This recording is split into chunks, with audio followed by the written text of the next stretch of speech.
Salut peuple de Dieu, salut nos chers téléspectateurs, que Dieu vous bénisse.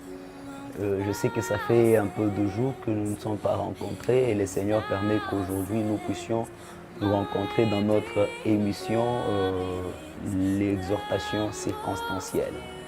Aujourd'hui nous allons encore passer des bons moments, nous allons parler par rapport à la circonstance que nous avons ces derniers temps ou bien ces mois de mars, où tout le monde parle de la femme.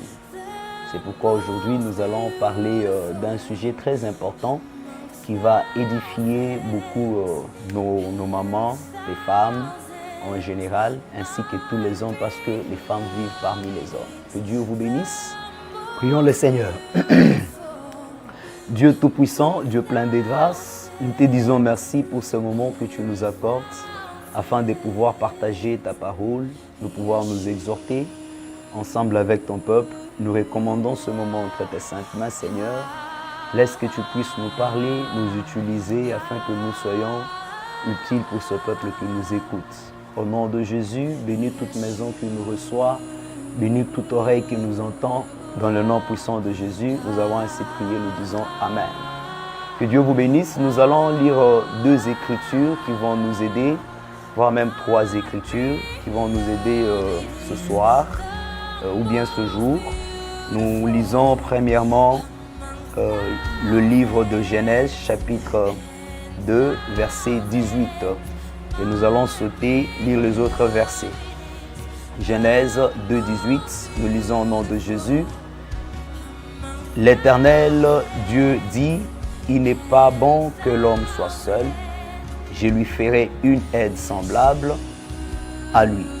Nous sautons, nous lisons le verset 20. Et l'homme donna des noms à tous les bétails, aux oiseaux du ciel et à tous les animaux de champ. Mais pour l'homme, il ne trouva point d'aide semblable à lui. Alors l'Éternel Dieu fit tomber un profond sommeil sur l'homme qui s'endormit. Il prit une de ses côtes et refermant la chair à sa place. L'Éternel Dieu forma une femme de la côte qu'il avait prise de l'homme et il l'amena vers l'homme. Et l'homme dit, voici cette fois celle qui est os de mes os et chair de ma chair. On l'appellera femme parce qu'elle a été tirée ou bien elle a été prise de l'homme, parole du Seigneur. Je crois que quelqu'un a dit Amen. Et nous lisons la deuxième écriture que nous vous proposons, c'est le livre d'Éphésiens, chapitre 5, verset 22. Nous lisons au nom de Jésus. Femmes, soyez soumises à vos maris comme au Seigneur. Que Dieu vous bénisse. Alors cet après-midi ou bien ce matin, ça dépend de l'heure à laquelle vous nous suivez, nous allons parler aujourd'hui d'un sujet très important ou d'un thème très important que nous avons intitulé « Femme, sois femme ». Parce que nous avons constaté qu'aujourd'hui, beaucoup de femmes qui doivent être des femmes, elles se sont oubliées, mais elles sont devenues des hommes. Dieu ne fait jamais quelque chose par hasard, Dieu ne fait jamais quelque chose par plaisir. Si Dieu fait quelque chose, c'est pour un but. Après avoir créé l'homme, Dieu crée la femme. Ce n'est pas pour que la femme soit comme l'homme, mais c'était pour que la femme soit femme. Si la femme devait être comme l'homme, il n'y aurait pas d'importance pour créer la femme. Si Dieu a créé la femme, c'était pour que la femme joue le rôle de la femme dans la société, devant l'homme, partout où elle peut être. Pourquoi? Parce qu'elle est différente de l'homme. Je crois qu'il y a quelqu'un qui a dit Amen. Alors c'est pourquoi notre thème, nous l'avons intitulé « Femme, sois femme » pour que nous puissions ramener toutes les femmes à être exactement et sincèrement femmes. Et je voudrais commencer par dire à la femme, sois fière d'être femme. N'envie pas d'être homme. Parce que tu as des qualités, tu as des compétences que l'homme ne peut pas avoir, qui n'ont été faites que pour toi seul, qui n'ont été faites que pour que toi tu les exerces afin que le monde en bénéficie. Alors, par rapport à notre sujet, quand nous disons femme, soit vraiment femme, c'est parce que La femme a été créée parce qu'il y avait un problème. S'il n'y avait pas ces problèmes, la femme n'allait pas être créée. Le problème qu'il y avait pour que la femme soit créée, nous les découvrons en Genèse chapitre 2. Vous allez voir que lorsque Dieu a créé toutes choses, il a créé enfin l'homme, il lui a donné la responsabilité du jardin d'Éden.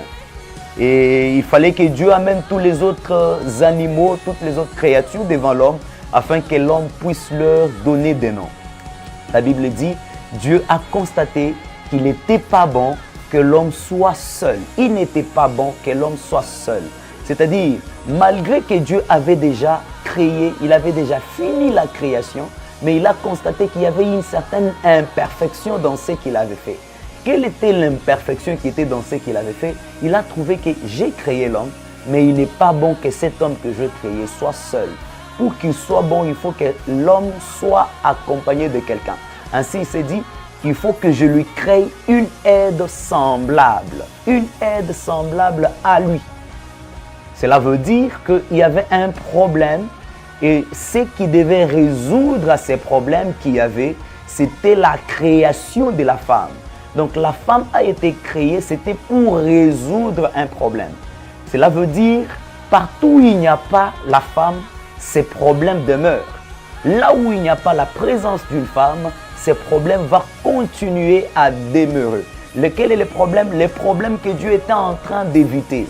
Les problèmes qui avaient fait que ça ne soit pas bon que l'homme soit seul. L'homme que Dieu avait créé avec toutes les capacités à l'image et à la ressemblance de Dieu. Alors, quel était le problème qui a été détecté ou bien découvert par Dieu pour qu'il puisse créer la femme? Le problème qu'il y avait, c'était le problème d'abord de la tristesse. C'était un problème d'abord interne et après un problème externe. Le problème avait les caractères internes, il avait aussi les caractères externes. Si vous lisez avec moi les écritures que je venais de lire, vous les regardez mieux, vous allez voir que Dieu a pris l'homme, il l'a fait endormir. Après l'avoir fait endormir, il a pris une de ses côtes à l'intérieur de l'homme et à partir de la côte de l'homme, Dieu a créé la femme. Et après avoir créé la femme, il a réveillé l'homme de son sommeil pour lui présenter la femme. Et il a fait venir la femme vers lui. Et voici les paroles que l'homme dit. L'homme dit ceci. Voici cette fois celle qui est os de mes os et chair de ma chair. On l'appellera femme parce qu'elle a été tirée de l'homme. Pourquoi il a été tiré de l'homme? C'était pour résoudre le problème de l'homme. Et lorsque je parle de l'homme en ce moment, ce n'est pas seulement l'homme comme un mari, un époux, mais je parle de l'homme comme individu vivant dans la société, comme la famille, l'homme comme la famille, l'homme comme la société, l'homme comme le monde entier. L'homme dit, voici cette fois-ci, celle qui est os de mes os et chair de ma chair. On l'appellera femme parce qu'elle a été tirée de l'homme. Or, si vous lisez les versets qui est précédents à ces versets, la Bible dit, l'homme a vu que tous les animaux étaient de deux en paire, mais lui ne trouva pas son semblable, ne trouva pas une aide semblable. Cela veut dire, dans tout ce que l'homme pouvait faire, l'homme ne pouvait pas tout faire. Alors qu'il était appelé à tout faire, mais il ne pouvait pas tout faire. Pour qu'il puisse arriver à tout faire, il fallait qu'on puisse lui créer une personne qui ait une aide semblable à lui. Et cette chose que cette personne doit faire, l'homme n'est pas capable de le faire. Parce que si l'homme pouvait être capable de le faire, la femme ne pouvait pas être créée. Et si elle a été créée, c'était pour qu'elle puisse donner la solution à ce problème. Alors, la femme, je voudrais te dire que tu es une solution. Maman, vous êtes une solution. Jeune fille, vous êtes une solution. Jeune maman, vous êtes une solution. Vous êtes une solution au problème que Dieu avait détecté dans le monde. Alors, cette solution est premièrement intérieure. La solution intérieure que la femme devait résoudre, vous allez voir pourquoi j'ai dit une solution d'abord intérieure. Lorsque Dieu a présenté la femme à l'homme, Dieu ne dit pas premièrement que voici celle qui est chair de ma chair et os de mes os. Mais l'homme dit, voici celle qui est os de mes os et chair de ma chair. Premièrement, la femme, elle est os des os de l'homme. C'est-à-dire, elle résout d'abord les problèmes intérieurs de l'homme. Elle donne une solution premièrement intérieure. Quels étaient les problèmes intérieurs que l'homme avait? C'était les problèmes de la tristesse. C'était les problèmes du manque de joie. C'était les problèmes de pleurs intérieurs. Alors, la solution à ces problèmes, c'était la femme. Cela veut dire, là où on trouve une femme, on trouve la joie.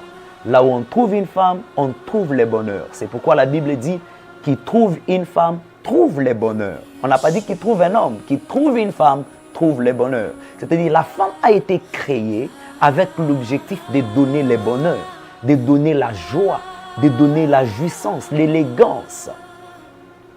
Femme, tu es une solution intérieure pour l'homme, pour la société.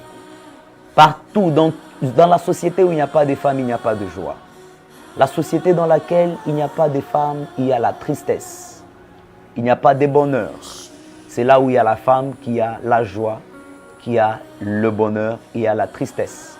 C'est pourquoi je voudrais profiter pour dire aux hommes qui négligent les femmes, les hommes qui négligent l'être féminin. Si vous négligez cet être, vous êtes en train de négliger votre joie et votre bonheur.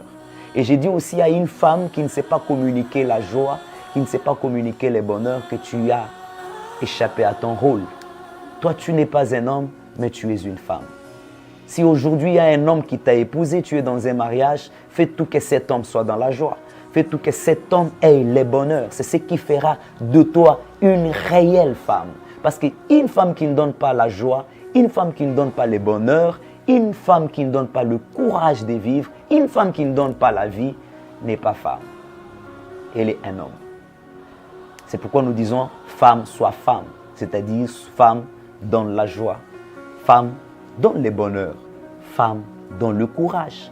Femme donne la vie. Donne la vie, maman. Tu n'es pas là pour diviser la famille, mais tu es là par contre pour unir la famille. Tu n'es pas là pour tourmenter ton mari, pour faire manquer la paix à ton mari. Tu es là pour lui donner la paix, pour lui donner la joie, pour lui donner le bonheur. Redeviens femme. La deuxième solution que la femme devait donner, c'était la solution extérieure. Et la solution extérieure, c'était au problème de la solitude de l'homme. L'homme était solitaire. Il se retrouvait seul. Malgré qu'il était en compagnie des animaux, des arbres et des autres créatures, l'homme se sentait seul. Pourquoi? Parce qu'il n'avait pas d'aide semblable à lui. La personne qui pouvait le compléter. Là où il y a 10 000 hommes, l'homme est toujours seul. Maman, là où vous vivez, si les gens se sentent toujours solitaires, les hommes qui sont en compagnie de vous se sentent toujours solitaires, sachez que vous n'êtes pas femme. Vous êtes femme de nom, mais vous n'êtes pas femme. Parce que si vous êtes femme, vous devez avoir la qualité de faire sentir les autres, non pas en solitude, mais en compagnie. La femme, Ève, devait résoudre le problème de la solitude de l'homme. L'homme ne doit pas se sentir solitaire, il doit se sentir en compagnie. La compagnie de l'homme, ce n'est pas le champ. La compagnie de l'homme, ce ne sont pas les animaux. La compagnie de l'homme, ce n'est pas les biens, l'argent. Mais la véritable compagnie de l'homme, c'est la femme. Donc ce que la femme doit faire à côté de l'homme, il doit y avoir des choses que l'homme ne peut pas faire. Soyez fiers d'être femme. Quel que soit ce que l'homme peut être, il ne peut jamais porter un enfant 9 mois dans son sein. Je sais que vous le savez ensemble avec moi. Et la femme, partout où elle doit être, elle doit se montrer qu'elle est une mère. Mais malheureusement, Ève avait failli à sa mission. À la place de pouvoir apporter le bonheur, de pouvoir apporter la joie, de pouvoir apporter la vie, Ève avait apporté la mort. Pourquoi? Parce qu'elle était femme et elle s'était oubliée. Gloire au Seigneur parce que le deuxième Adam qui est venu, le second Adam, il a préféré que sa femme soit une créature régénérée, une créature réformée, une créature née de nouveau. Avant de toucher et conclure, je vais toucher Ephésiens chapitre 5 pour parler de cette compagnie, de la soumission extérieure de l'homme au problème de l'homme. L'apôtre Paul nous dit en Ephésiens chapitre 5, verset 22, il dit « Femmes, soyez soumises à vos maris ». Ça, c'est purement pour les femmes qui sont dans le mariage. Maman, vous êtes dans un mariage, vous voulez que votre mari se sente heureux, vous voulez que votre mari se sente en compagnie, vous voulez que votre mari se sente avec une aide semblable. Il y a une seule voie, c'est la voie de la soumission. Une femme qui ne se soumet pas à son mari, ce n'est pas une femme, c'est un homme. La femme est caractérisée par la soumission. Et dans la soumission, nous voyons l'abandon de sa propre volonté pour faire la volonté de son partenaire qui est son mari. Et si vous avez accepté que vous soyez épousée, vous avez accepté d'être soumise à l'homme qui vous a épousé. Même s'il n'a pas le même niveau d'études que vous, vous avez un grand niveau d'études qu'est lui, vous devez lui être soumise parce que c'est ça la recommandation qui va rendre l'homme heureux, qui va faire que tu sois véritablement une aide semblable à l'homme à côté de l'homme. Et si tu ne l'es pas, tu n'es pas femme, malgré que tu t'appelles femme. Alors, ne te néglige pas, c'est ça ma conclusion, ne te néglige pas ma maman, ne te néglige pas ma soeur, ne te néglige pas être féminin, te voyant comme si tu étais un sous-homme, te voyant comme si tu n'étais pas utile envers l'homme. Tu es très utile. L'homme sans toi, il n'a pas sa valeur d'être homme. Sans toi, l'homme serait toujours triste. Sans toi, l'homme ne sera pas dans la joie, dans le bonheur, quelle que soit l'abondance de ce qu'il peut avoir. Parce que Adam en avait aussi dans les jardins d'Éden, mais il n'était pas heureux, il n'était pas dans la joie. C'est la présence d'un seul être qui est la femme qui a fait que Adam soit dans la joie, soit dans le bonheur. Alors tu n'es pas un être faible, tu n'es pas un être inutile. Tu es un être à qui Dieu a donné beaucoup de considérations et beaucoup de valeurs. Raison pour laquelle lorsque Dieu est venu afin de punir l'homme pour le péché qui a été commis, quand bien même ce péché est venu de la femme, vous allez voir que Dieu a posé la question à l'homme. Pourquoi tu as fait ceci? L'homme dit, c'est la femme que tu m'as donnée, qui m'a donné le fruit et j'ai mangé, je me suis retrouvé nu. Dieu a maudit l'homme, il est parti vers la femme, il dit pourquoi tu as fait ceci à l'homme? La femme lui dit non, c'est le serpent qui m'a maudit, qui m'a trompé et qui m'a séduite et je suis venu, patati patata. Et Dieu a maudit la femme. Lorsqu'il arrive au serpent, il n'a pas posé la question au serpent. Il a dit par contre au serpent, pourquoi tu as fait ceci toi serpent? Par rapport à ce que tu as fait, je veux te maudire, voici. Il maudit le serpent. Mais à la malédiction du serpent, Dieu ajoute une bénédiction qu'il donne à la femme. Quelle est la bénédiction que Dieu donne à la femme? Il dit, la postérité de la femme t'écrasera la tête. Et toi, tu la mordras au talon. Oh mon Dieu. La femme a reçu une malédiction accompagnée d'une bénédiction. C'est pourquoi j'ai toujours dit aux hommes, il faut s'attacher à la femme. Un homme qui veut être dans la joie, qui veut être dans le bonheur, doit s'attacher à la femme. Pourquoi? Parce que la femme, malgré la malédiction, elle a une bénédiction qui est liée à elle.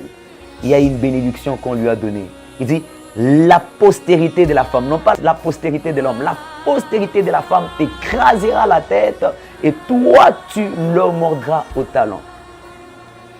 Alors, quelle est cette femme à laquelle il faut s'attacher? Parce que la femme à laquelle est attachée la promesse, la véritable femme à laquelle il faut s'attacher, c'est l'Église. À l'Église, il y a une promesse extraordinaire. Jésus dit en Jean chapitre 14, verset 1, que vos cœurs ne se troublent pas. Croyez en Dieu, croyez en moi. Je vais au Père vous préparer une place. Il y a plusieurs demeures dans la maison de mon Père, mais je n'ai pas à vous préparer une place. Et lorsque je finirai de préparer cette place, je reviendrai pour vous prendre, afin que là où je suis, que vous y soyez. Cette promesse a été faite à une femme, une promesse de bénédiction.